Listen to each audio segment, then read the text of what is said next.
Hello traders, നമ്മൾ ഇന്നലെ അതായത് കഴിഞ്ഞ എപ്പിസോഡിൽ നമ്മൾ പറഞ്ഞത് സപ്ലൈ ആൻഡ് ഡിമാൻഡിൻ്റെ കണ്ടീഷൻ നമ്മൾ പറഞ്ഞിട്ടുണ്ടായി. സപ്ലൈ ആൻഡ് ഡിമാൻഡ് മാർക്കറ്റിൽ എങ്ങനെയാണ് കണ്ടുപിടിക്കുന്നതൊക്കെ പറഞ്ഞിട്ടുണ്ടായിരുന്നു. കാരണം നമ്മൾ പറഞ്ഞു എപ്പോഴും മാർക്കറ്റ് ക്രിയേറ്റ് ചെയ്യുന്നത് സ്വിംഗ് ലോ ചെയ്യുന്നതായിരിക്കും നിങ്ങൾ പർച്ചേസ് ചെയ്യേണ്ടത്, അതേപോലെ സ്വിംഗ് ഹൈ ചെയ്യുന്നതായിരിക്കും നിങ്ങൾ സെല് ചെയ്യേണ്ടത്. അതായത് ഒരു മാർക്കറ്റ് പ്രൈസിങ്ങിൻ്റെ ഒരു കുറഞ്ഞ പ്രൈസിൽ നിന്നായിരിക്കും നോർമലി ട്രേഡേഴ്സ് ആയാലും ഒരു ഇൻവെസ്റ്റേഴ്സ് ആയാലും പർച്ചേസ് ചെയ്യുക. അതേപോലെ തന്നെ കൂടിയ പ്രൈസിൽ നിന്നായിരിക്കും അവർ എന്ത് ചെയ്യുക, പ്രോഫിറ്റോടെ സെല് ചെയ്യുന്നത്. സോ മാർക്കറ്റിലേക്ക് നിങ്ങൾ നോക്കുകയാണെങ്കിൽ മാർക്കറ്റ് അനലൈസ് ചെയ്യുമ്പോൾ നമുക്ക് swing highs and swing lows അത് ഐഡൻറ്റിഫൈ ചെയ്യാനായിട്ട് നമ്മൾ ടൂൾ യൂസ് ചെയ്യുന്നുണ്ട്. ഈസി ആയിട്ട് നമുക്ക് ഐഡൻറ്റിഫൈ ചെയ്യാൻ, അതായത് ആസ് എ ബിഗിനർ ലെവൽ നമ്മൾ നോക്കുകയാണെന്നുണ്ടെങ്കിൽ നമ്മൾ ഐഡൻറ്റിഫൈ ചെയ്യാനായിട്ട് നമുക്കൊരു ലെവൽസ് അറിയണം. മാർക്കറ്റ് എങ്ങനെയാണ്, മേലേക്കാണോ താഴേക്കാണോ എന്ന് പറയും. അപ്പോൾ നോർമലി നിങ്ങളിപ്പോൾ ഒരു വലിയ ടൈം ഫ്രെയിം ബേസ് ചെയ്യണമെന്ന് വിചാരിക്കാം. അപ്പോൾ നോർമലി ഞാനിപ്പോൾ യൂസ് ചെയ്തിരിക്കുന്നത് ഈ ഒരു പ്രൈസിങ് എന്ന് പറയുന്നത് ഒരു ഡെയിലി ചാർട്ട് അനാലിസിസ് ആണ്. ഞാൻ ചെറിയ ടൈം ഫ്രെയിം കാണിക്കുന്നില്ല, കുറച്ച് കഴിഞ്ഞിട്ട് ഞാൻ എക്സ്പ്ലെയിൻ ചെയ്തുതരാം അതെങ്ങനെയാണെന്ന്. ഇപ്പോൾ ഒരു ഡെയിലി ചാർട്ടിൽ വെച്ചേക്കുകയാണെന്നുണ്ടെങ്കിൽ നിങ്ങൾക്ക് നോക്കുമ്പോൾ ഒരു ടൂളുണ്ട്, നമ്മൾ ഇന്ന് കോമൺലി യൂസ് ചെയ്യുന്ന പാത്ത് എന്ന് പറയുന്നൊരു ടൂളുണ്ട്. ഈ ടൂളാണ് യൂസ് ചെയ്യുന്നത്. ഈ ടൂൾ യൂസ് ചെയ്തിട്ട് മാർക്കറ്റിനെ ഷാർപ്പൻ ചെയ്തിരിക്കുന്ന ലോ ലെവലിനെ നമുക്ക് ഇങ്ങനെ മാർക്ക് ചെയ്യാം. ദെൻ ഹൈ പ്രൈസിങ്ങിന് ഇത് മാർക്ക് ചെയ്യാം. ഇതൊരു ലോയിലേക്ക് പോയി മാർക്കറ്റ് എന്ത് ചെയ്തു, പിന്നെ ഒരു ഹൈയിലേക്ക് പോയി. ഇവിടെ നിന്നിട്ട് ഇതായിരുന്നു മാർക്കറ്റിൻ്റെ ഫ്ലോ എന്ന് വിചാരിക്കാം. അപ്പോൾ മാർക്കറ്റിൽ ഇത് കുറഞ്ഞ പ്രൈസായിരുന്നു. മാർക്കറ്റ് കുറഞ്ഞ പ്രൈസ് ഇത്രയും കയറി ഇപ്പോൾ ഇവിടെ നിന്ന് ബൈ ചെയ്ത് കഴിഞ്ഞാൽ മാർക്കറ്റ് എന്ത് ചെയ്ത് താഴേക്ക് വരുമ്പോൾ നിങ്ങൾക്ക് ലോസ് വരും. അപ്പോൾ മാർക്കറ്റിൽ എന്ത് ചെയ്യും, നമുക്കൊരു ഈ ഒരു പ്രൈസ് എങ്ങനെ കണ്ടുപിടിക്കണമെന്ന് ഞാൻ പറഞ്ഞുതരാം. ഇൻ ഫ്യൂച്ചറിലെ ക്ലാസ്സുകളിൽ നമുക്ക് എക്സ്പ്ലെയിൻ ചെയ്യാം. അപ്പോൾ ഈ ഒരു പ്രൈസിലേക്ക് മാർക്കറ്റ് റീച്ച് ചെയ്യുമ്പോൾ ഇവിടെ നിന്നൊരു ബൈങ് കണ്ടീഷൻ നമുക്ക് കിട്ടുകയാണെങ്കിൽ നമ്മൾ ഇവിടെ നിന്ന് ബൈ ചെയ്യുന്നു. ദെൻ മാർക്കറ്റ് ഒരു പ്രൈസിങ് റീച്ച് ചെയ്ത് അത്യാവശ്യം നല്ല റേഞ്ചിലെത്തി.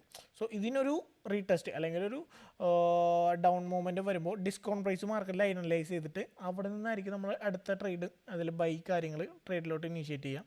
അതേപോലെ തന്നെ മാർക്കറ്റ് അനലൈസ് ചെയ്യുമ്പോൾ താഴേക്ക് വരുന്ന കണ്ടീഷനിലും അതെങ്ങനെയാണ് ഞാൻ വർക്കൗട്ട് ആവണമെന്ന് പറഞ്ഞുതരാം. ഇപ്പോൾ ഒരു ബൈങ് കണ്ടീഷൻ നിങ്ങൾ നോക്കുകയാണെന്നുണ്ടെങ്കിൽ, അതായത് പഴയ ചാർട്ട് കൂടി നോക്കി കഴിഞ്ഞാൽ മാർക്കറ്റ് എന്ത് ചെയ്യുക, നല്ലൊരു ബൈ ക്രിയേറ്റ് ചെയ്താണ് മാർക്കറ്റ് ഗോൾഡ് പോയിക്കൊണ്ടിരുന്നത്. അപ്പോൾ ഇവിടെ നിങ്ങൾ നോക്കുകയാണെന്നുണ്ടെങ്കിൽ മാർക്കറ്റ് നല്ലൊരു ബൈങ് ക്രിയേഷനൊക്കെ ക്രിയേറ്റ് ചെയ്താണ് മാർക്കറ്റ് പോയിക്കൊണ്ടിരുന്നത്. ചെറിയ ടൈം ഫ്രെയിമിലോട്ട് നോക്കുകയാണെങ്കിൽ ഇങ്ങനെ കാണാം.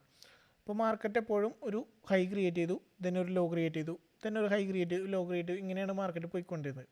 അപ്പോൾ ഈ ഒരു കണ്ടീഷനിൽ എപ്പോഴും ഈ ഒരു പ്രൈസിങ് നിങ്ങൾ ശ്രദ്ധിച്ച് കഴിഞ്ഞാൽ അറിയാൻ പറ്റും. മാർക്കറ്റ് എന്ത് ചെയ്തു, ഇവിടെ നിന്നിട്ട് നല്ലൊരു വോളിയം ഓഫ് പമ്പിങ് ക്രിയേറ്റ് ചെയ്ത് ഇവിടെ പോയി. പിന്നെ ഒരു തിരിച്ച് ഈ ഒരു പർട്ടിക്കുലർ ഏരിയയ്ക്ക് വന്നപ്പോൾ ആളുകൾ വീണ്ടും ബൈ ചെയ്യാൻ തുടങ്ങി. മാർക്കറ്റ് എങ്കിലും കയറിപ്പോയി. കുറച്ചും കൂടി വന്നപ്പോൾ ഇവിടെ നിന്ന് ആളുകൾ എന്ത് ചെയ്തു, പിന്നെ അതിൻ്റെ ഒരു കുറച്ച് പ്രൈസിലേക്ക് താഴേക്ക് വന്നപ്പോൾ അവിടെ നിന്ന് ആളുകൾ ബൈ ചെയ്തു, കയറി. വീണ്ടും ഈ ഒരു പ്രൈസിങ്ങിലേക്ക് വന്നു, ആളുകൾ ബൈ ചെയ്തു. പിന്നെ ഇവിടെ നിന്ന് കുറച്ച് നേരം മാർക്കറ്റ് മൂവ് ചെയ്ത് കളിച്ചിട്ടാണ് പിന്നെ ഇവിടെ വരെ ഒരു പർട്ടിക്കുലർ ലെവലിലേക്ക് കയറിപ്പോയത്. അപ്പോൾ നിങ്ങൾക്ക് കാണാൻ പറ്റും ഈ ഒരു പർട്ടിക്കുലർ ഏരിയ നല്ലൊരു സ്ട്രോങ് ആയിട്ടുള്ളൊരു ഏരിയ ആയിട്ട് വർക്ക് ചെയ്തു. കാരണം ഇവിടെ നിന്ന് മാർക്കറ്റ് അത്യാവശ്യം നല്ല രീതിയിൽ കയറി കിടക്കായിരുന്നല്ലോ, ബൈ ചെയ്ത് കയറി കിടക്കായിരുന്നു. അപ്പോൾ ഇവിടെ സെല്ലേഴ്സിൻ്റെ ബൈസിൻ്റെ പ്രഷർ ഉണ്ടായി. കുറേ ആളുകൾ എന്ത് ചെയ്യും, സെല്ല് ചെയ്യാനും തുടങ്ങി. പക്ഷേ ഗോൾഡ് പിന്നെയും കയറുമെന്നുള്ള കൺസെപ്റ്റിൽ വെച്ചിട്ട് ആളുകൾ എന്ത് ചെയ്യും, ബൈ ചെയ്യാനും തുടങ്ങി. അപ്പോൾ ഒബിയസ്ലി നല്ല ക്വാണ്ടിറ്റി ഓഫ് പർച്ചേസ് കെട്ടിക്കഴിഞ്ഞപ്പോഴാണ് ഈ ഒരു പ്രീമിയം പ്രൈസിനെ ബ്രേക്ക് ചെയ്തിട്ട് മാർക്കറ്റ് പുതിയൊരു പ്രീമിയം ഉണ്ടാക്കിയത്, അതായത് പുതിയൊരു പ്രീമിയം പ്രൈസ് ഉണ്ടാക്കിയത്. അപ്പോൾ ഇത്രയും ലെവലിൽ എന്ത് ചെയ്തു, ഡിസ്കൗണ്ടായിട്ട് വർക്ക് ചെയ്തു. അതായത് മൾട്ടിപ്പിൾ ടൈംസ് മാർക്കറ്റ് ഇവിടെ വർക്ക് ചെയ്യും, ഇതൊരു ഡിസ്കൗണ്ടായിട്ട് ആക്ട് ചെയ്യുകയാണ് ചെയ്തത്. കണ്ടോ, നിങ്ങൾക്ക് കാണാൻ പറ്റും ഇവിടെ ഈ ഒരു പർട്ടിക്കുലർ ലെവലിലേക്ക് മാർക്കറ്റ് വന്നു, ഇവിടെ നിന്ന് ബൈ ചെയ്തു, ആളുകൾ കയറി. വീണ്ടും താഴേക്ക് വന്നു, ആളുകൾ ബൈ ചെയ്തു, ഒന്നുകൂടി കയറി. വീണ്ടും എന്ത് ചെയ്തു, താഴേക്ക് വന്നു, ബൈ ചെയ്തു, മാർക്കറ്റ് ഒന്നുകൂടി കയറി. അപ്പോൾ അത്രയും ബൈയേഴ്സ് അവിടെ എന്ത് ചെയ്തു, പമ്പ് ചെയ്യാൻ തുടങ്ങി. അതായത് പർച്ചേസ് വോളിയം നല്ല രീതിയിൽ കൂടി മാർക്കറ്റ് ബ്രേക്ക് ചെയ്ത് പോയി. അപ്പോൾ എന്ത് ചെയ്തു, ഈ ഒരു ബൈയിങ് ഏരിയ എന്ന് പറയുന്നത് സ്ട്രോങ് ഏരിയയാണ്. അപ്പോൾ ഇങ്ങനെയുള്ള മൾട്ടിപ്പിൾ ടൈംസ് ഒരു പർട്ടിക്കുലർ ഏരിയനെ മാർക്കറ്റ് ടെസ്റ്റ് ചെയ്യുന്നുണ്ടെങ്കിൽ ആ ഒരു ഏരിയനെ, അതായത് ഒരു മൾട്ടിപ്പിൾ പ്രൈസിങ്ങിനെ ഒരു സിംഗിൾ പ്രൈസിനെ മൾട്ടിപ്പിൾ ടൈംസ് മാർക്കറ്റ് എന്ത് ചെയ്തു, ടെസ്റ്റ് ചെയ്യുകയാണെന്നുണ്ടെങ്കിൽ ആ ഏരിയയെ നമുക്ക് എന്ത് ചെയ്യും, സ്ട്രോങ് ആയിട്ടുള്ളൊരു ബൈയിങ് ഏരിയ ആയിട്ട് കണ്ടീഷൻ ചെയ്യാം. അല്ലെങ്കിൽ സ്ട്രോങ് ആയിട്ടുള്ളൊരു ഡിസ്കൗണ്ട് ഏരിയ അല്ലെങ്കിൽ ഒരു ഡിമാൻഡ് ഏരിയ ആയിട്ട് നമുക്ക് കൺസിഡർ ചെയ്യാം. മാർക്കറ്റ് എന്ത് ചെയ്ത് കയറിപ്പോയി. പിന്നെ എന്താ കടന്നത്, മാർക്കറ്റ് എന്ത് ചെയ്തു, നല്ല സെല്ലേഴ്സ് വോളിയം വന്നു. അതായത് ഇവിടെ നിന്ന് പർച്ചേസ് ചെയ്ത ആൾക്കാർക്ക് അത്യാവശ്യം പ്രോഫിറ്റ് കിട്ടി, അവരെന്ത് ചെയ്തു, അവിടെ നിന്ന് സെല്ല് ചെയ്യാൻ തുടങ്ങി ഗോൾഡ്. മാർക്കറ്റ് എന്ത് ചെയ്ത് താഴേക്ക് വന്നു. പിന്നെ എന്താ നടന്നതെന്ന് നോക്കിയേ, മാർക്കറ്റ് നല്ല ഹൈ വോളിയം സെല്ലേഴ്സ് കയറി, അതായത് സെൽ വോളിയം നല്ല രീതിയിൽ പമ്പ് ചെയ്തു, മാർക്കറ്റ് എന്ത് ചെയ്ത് താഴേക്ക് പോയി. അപ്പോൾ എന്ത് ചെയ്തു, ഇത് ഡിസ്കൗണ്ട് പ്രൈസ് ആണെന്ന് ഓർക്കണം. ഈ ഒരു ഡിസ്കൗണ്ട് പ്രൈസിനെ മാർക്കറ്റ് എന്ത് ചെയ്യണം, റെസ്പെക്റ്റ് ചെയ്യണമായിരുന്നു അല്ലേ.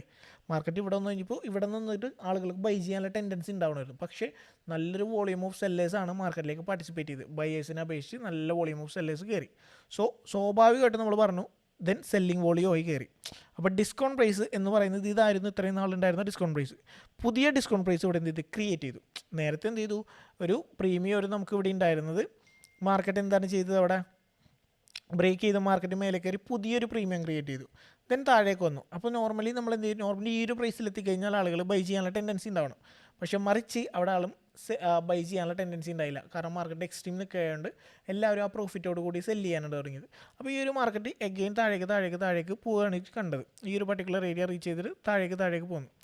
പക്ഷേ പിന്നെയും മാർക്കറ്റ് എന്ത് ചെയ്തു, ഈ ഒരു ഏരിയ പിന്നെ എന്താണ് വർക്ക് ചെയ്തതെന്ന് വെച്ച് കഴിഞ്ഞാൽ, ഈ ഒരു പ്രീമിയം ആയിരുന്ന ഏരിയ പിന്നെ മാർക്കറ്റ് എന്ത് ചെയ്തു, അവിടെ റീടെസ്റ്റ് ചെയ്തു. കണ്ടോ, പിന്നെ മാർക്കറ്റ് മേലേക്ക് പോയില്ല. ഈ പ്രീമിയത്തിലേക്ക് മാർക്കറ്റ് എഗെയിൻ, അതായത് ഈ ഒരു പ്രീമിയം പ്രൈസിൽ നിന്ന് വിറ്റുകൊണ്ടിരുന്ന പ്രൈസിൽ നിന്ന് വീണ്ടും റെസ്പെക്റ്റ് ചെയ്യുന്ന രീതിയിൽ താഴേക്ക് വന്നു. എഗെയിൻ ആ ഏരിയയിൽ നിന്ന് വിൽക്കാൻ തുടങ്ങിയ ആളുകൾ. സോ സെല്ലിംഗ് വോളിയം നല്ല രീതിക്ക് കയറാൻ തുടങ്ങി. ഇവിടെ എന്താ നടന്നത്, നേരത്തെ ഡിസ്കൗണ്ട് ഏരിയ ആയിരുന്നു, മാർക്കറ്റിൻ്റെ മേജർ ഡിസ്കൗണ്ട് ഏരിയ. ഇത് വിട്ടുകളാം, ഞാൻ പിന്നെ എക്സ്പ്ലെയിൻ ചെയ്തുതരാം. ഇവിടെ പ്രോപ്പർലി മാർക്കറ്റിൻ്റെ ഒരു നല്ലൊരു ഡിസ്കൗണ്ട് ഏരിയ ആയിരുന്നു, അതായത് ഒരു ഡിമാൻഡ് സോൺ അല്ലെങ്കിൽ ഒരു ഡിസ്കൗണ്ട് ആയിരുന്നു. അപ്പോൾ ഡിസ്കൗണ്ട് സോൺ, അതായത് ബൈയിങ് സോൺ എന്നത് എന്താ മാറി, ബൈ സോൺ വന്നിട്ട് റെസ്പെക്റ്റ് ചെയ്യാണ്ടായി. അതായത് ഈ ഒരു ബൈ സോണിനെ ബ്രേക്ക് ചെയ്തിട്ട് മാർക്കറ്റ് താഴേക്ക് പോയി. അപ്പോൾ ഈ ഒരു പമ്പ് ചെയ്ത മാർക്കറ്റ് എന്താണ് വർക്ക് ചെയ്തത്, ആ ബൈ സോണിനെ ബ്രേക്ക് ചെയ്ത് താഴേക്ക് പോയപ്പോൾ പിന്നെ മാർക്കറ്റ് റീടെസ്റ്റ് വന്നത് ഇങ്ങോട്ടേക്കാണ്.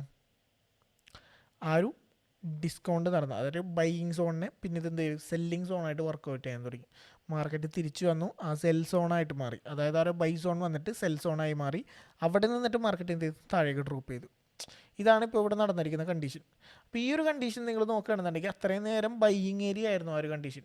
ആ ഒരു ബൈയിങ് ഏരിയ അല്ലെങ്കിൽ ആ ബൈയിങ് സോൺ വന്നിട്ട് ബ്രേക്ക് ചെയ്ത് കഴിഞ്ഞപ്പോൾ മാർക്കറ്റിൽ അതെന്തായിട്ട് മാറി, ഒരു സെൽ സോണായിട്ട് ആക്ട് ചെയ്യാൻ തുടങ്ങി അല്ലേ. ഇനി മുതൽ ഇത് ബൈയിങ് ഏരിയ ആയിരിക്കില്ല, മറിച്ച് എന്തായിരിക്കും, സെൽ സോൺ ആയിരിക്കും. കാരണം എന്താണ്, പുതിയ സ്വിംഗ് ലോ ഇവിടെ ക്രിയേറ്റ് ചെയ്തു, അതായത് പുതിയ ഡിസ്കൗണ്ട് പ്രൈസ് ഇവിടെ ക്രിയേറ്റ് ചെയ്തു. ഇനി മാർക്കറ്റ് ഇങ്ങോട്ട് വന്നു കഴിഞ്ഞാൽ ഇവിടുന്ന് ആളുകൾ സെല്ല് ചെയ്യാനേ നോക്കുള്ളൂ. ഈ ഒരു മൈൻഡ് സെറ്റിലോട്ട് കൺവേർട്ട് ചെയ്തു മാർക്കറ്റ് കണ്ടീഷൻ. അപ്പോൾ ഇവിടെ നടന്നിരിക്കുന്നത് മാർക്കറ്റ് എന്ത് ചേഞ്ച് ഓഫ് ക്യാരക്ടർ എന്ന് പറയും. ഇൻ ഫ്യൂച്ചറിൽ ഞാൻ പറഞ്ഞുതരാം ചേഞ്ച് ഓഫ് ക്യാരക്ടർ എന്താണ്. കണ്ടീഷൻ ചേഞ്ച് ആവുകയാണ്, അതായത് മാർക്കറ്റിൻ്റെ ബൈയിങ് കണ്ടീഷൻ, ഇത്രയും നാളുണ്ടായിരുന്ന ബൈ പ്രഷർ സെൽ പ്രഷറിലേക്ക് കൺവേർട്ട് ആവുകയാണ് ഇത്. അതായത് ഇവിടെ നിന്ന് ഇത് ബൈ ചെയ്ത ആളുകളുടെയൊക്കെ പ്രോഫിറ്റ് ഇവിടെ ഉണ്ടായിരുന്നു, അവരൊക്കെ ബുക്ക് ചെയ്യാൻ തുടങ്ങി. സോ ഉള്ള ബയേഴ്സ് മൊത്തം മാർക്കറ്റിൽ നിന്ന് ഇറങ്ങി പോകാൻ തുടങ്ങി. അപ്പോൾ മാർക്കറ്റ് എന്താണ്, സെല്ലിലോട്ട് കൺവേർട്ട് ചെയ്യാൻ തുടങ്ങി. അപ്പോൾ ഇവിടെ നിന്നിട്ട് ഇത് ഇത്രയും നേരം ബൈയെ സോണായിട്ട്, അതായത് ബൈ സോണായിട്ട് ആക്ട് ചെയ്ത കണ്ടീഷൻ പിന്നീട് എന്ത് ചെയ്ത് സെൽ സോണായിട്ട് വർക്ക് ചെയ്യും. അവിടെ റെസ്പെക്റ്റ് ചെയ്തിട്ട് അവിടെ നിന്നും ആളുകൾ എന്ത് ചെയ്യും, മാർക്കറ്റ് സെല്ല് ചെയ്യാൻ തുടങ്ങി. ഇതാണ് നമുക്ക് എന്ത് ചെയ്യുക, സപ്ലൈ ആൻഡ് ഡിമാൻഡിൻ്റെ ഒരു demand zone to supply zone കൺവേർഷനായിട്ട് നമുക്ക് കാണാൻ പറ്റുന്നത്. സോ നെക്സ്റ്റ് ഡീറ്റെയിൽഡ് വീഡിയോസും കാര്യങ്ങളായിട്ട്, സപ്ലൈ ആൻഡ് ഡിമാൻഡ് വേരിയേഷൻസും കാര്യങ്ങളായിട്ട് മാർക്കറ്റിൽ വീണ്ടും കാണാം. So by.